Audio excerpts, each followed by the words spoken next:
matin, docteur, vous revenez sur ce message posté en début de semaine par le ministre des Sports et qui fait polémique. Amélie Oudéa-Castéra qui a vanté l'engagement du groupe américain Coca-Cola, partenaire mondial du CIO depuis près de 100 ans dans l'organisation des Jeux Olympiques et Paralympiques de Paris 2024.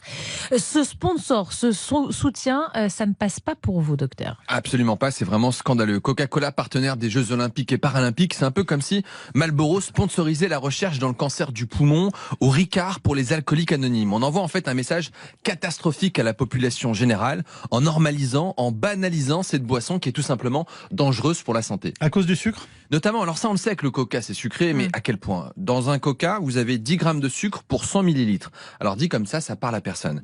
Mais si vous avez une petite bouteille comme ça de 500 millilitres, qu'on va boire assez facilement, par exemple au cinéma, eh bien dedans vous avez 50 grammes de sucre, soit 9 morceaux.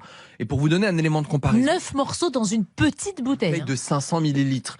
Un élément de comparaison, 50 grammes de sucre, c'est ce que vous avez dans 5 pommes, 1 kilo de myrtille ou encore 1 kilo de fraises. Alors 5 pommes, 1 kilo de fraises, on aurait du mal à les manger comme ça d'un coup. Et pourtant, boire une bouteille de 500 millilitres de coca, ça va tout seul. On explique ça comment? Parce qu'en fait, le coca, c'est de la chimie. C'est un produit ultra transformé. Et regardez sur l'emballage, tout ce que je vous dis est écrit noir sur blanc.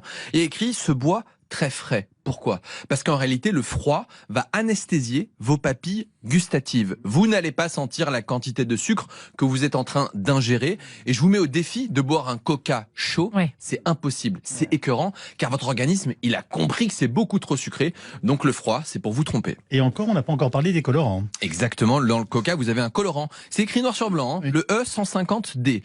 E150D, ça parle à personne, mais en fait, ça s'appelle du caramel au sulfite d'ammonium. Rien que le nom, vous avez compris que c'est toxique. Oui. Lorsqu'on fabrique ce colorant, ce E150D, eh bien, il peut se former une substance qu'on appelle le 4-MI, qui s'appelle le 4-méthyllimidazole. C'est une substance qui est classée comme peut-être cancérigène pour l'homme par le Centre international de recherche contre le cancer. D'autres choses? Oui, on y trouve de l'acide phosphorique pour notamment ralentir l'oxydation des aliments. Dans cet acide, vous avez du phosphore. Sauf que nos apports en phosphore seraient 2 à 3 fois supérieurs selon l'Agence de sécurité sanitaire. Et cet excès de phosphore, eh bien, ça favorise les maladies cardiovasculaires, perturbe la minéralisation de l'anse ou encore peut être dangereux pour vos reins. Dites-moi, le Coca Zéro, c'est pas mieux? Catastrophique.